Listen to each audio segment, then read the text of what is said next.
বঙ্গবন্ধু একটা ব্যর্থ রাষ্ট্রনায়ক ছিল, আমি ধরে নিলাম তর্কের খাতিরে, তাকে সওয়াল দেশের জন্য প্রয়োজন ছিল, তো তার বাচ্চাকে মারতে হবে কেন, তার বউকে মারতে হবে কেন, ছেলের বউকে মারতে হবে কেন? লজিক তো নাই। তারপরেও এই কাজ যারা ঘটিয়েছিল তারা সেই সময় বীর ছিল, ন্যাশনাল হিরো ছিল। এনসিপির আক্তার হোসেন বলেছেন যে জুলাই ঘোষণাপত্রের সাংবিধানিক স্বীকৃতি দিতে হবে।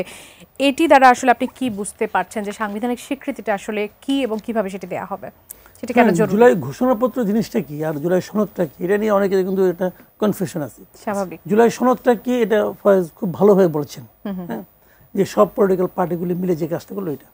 আর জুলাই ঘোষণাপত্রটা হলো আপনার যে গত জুলাইয়ে এবং অগাস্টে যে আন্দোলনটা হয়েছিল আমাদের এখানে, সেই আন্দোলনটার এক ধরনের বৈধতা, আইনগত বৈধতা, ওই সময় যে কাজগুলো হয়েছিল মানে প্রচলিত আইনের সঙ্গে সাংঘর্ষিক অনেক কাজ হয়েছে, কিন্তু এখন সেই আইনগুলি তো রয়ে গেছে এখনো।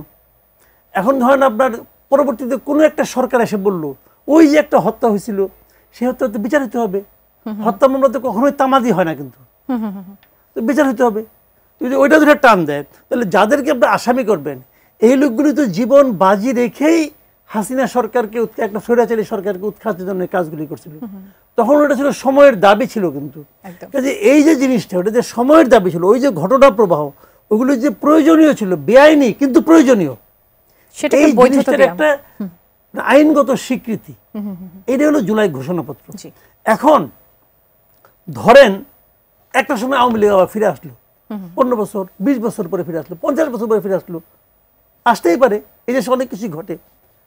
যদি আসে তখন ধরেন যদি 40 বছর পরও আসে, এই হাসনাত অথবা এই আক্তার অথবা এই নাহিদ, তখন তাদের বয়স কত হবে? 80, 85। তো 85 বছর বয়স হতে একজন লোক জেলে যেতে চাবে না, চাবে না তো।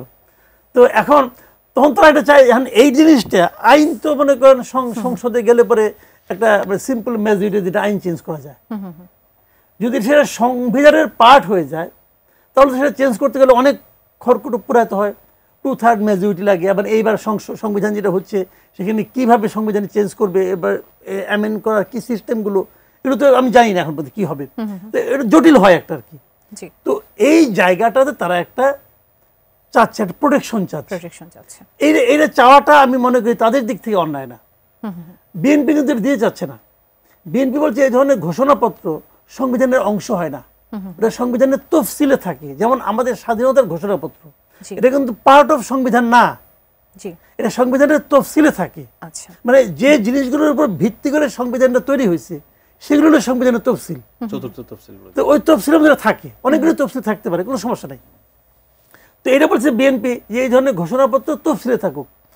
যেহেতু বিএনপির ওই ধরনের কোনো ভয় নাই, যাদের ভয় আছে তারা বলছে এটাকে সংবিধানে পাঠ করে দেন।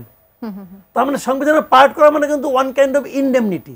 আচ্ছা, বুঝতে পারছেন? এখন আমি আপনাকে মানে বাস্তবের কথা, ইনডেমনিটিও কতটুকু আসলে সেটাই বা কতটুকু বড় সুরক্ষা, একটা আইন দিয়ে আর একটা সংবিধান দিয়ে, মানে সংবিধানটা চেঞ্জ করে করেন তো। আচ্ছা, এটা ওয়ান কাইন্ড অফ ইনডেমনিটি। তো এই ইনডেমনিটি কিন্তু আসলে রক্ষা কবচ না। আমি সেটাই জানতে চাচ্ছি, রক্ষা কবচ যে না সেটা আমি বলি আপনাকে। ধরেন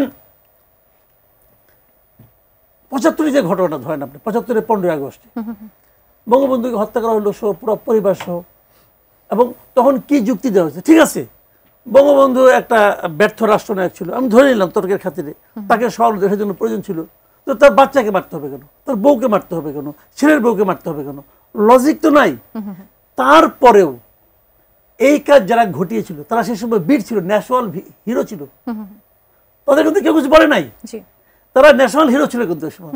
এবং তখন তাদেরকে যে সরকার আসছিল তারা তাদের উপর হ্যাপি ছিল। মুস্তাক সরকার যে ইন্ডিপেন্ডেন্টটা দিয়েছিল, এদের কোনো বিচার করা যাবে না। এইটার ধারাবাহিকতা কিন্তু জিয়া সরকার যখন আসলো তারা কিন্তু এই লোকগুলিকে পুরস্কৃত করেছে।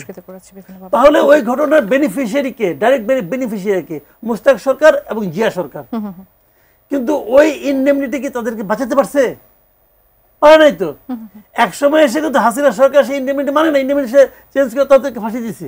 আচ্ছা, দেওয়ার যখন দিছে তখন তারা যারা তাদের বেনিফিশিয়ারি ছিল তারা কি কোনো প্রতিবাদ করছে?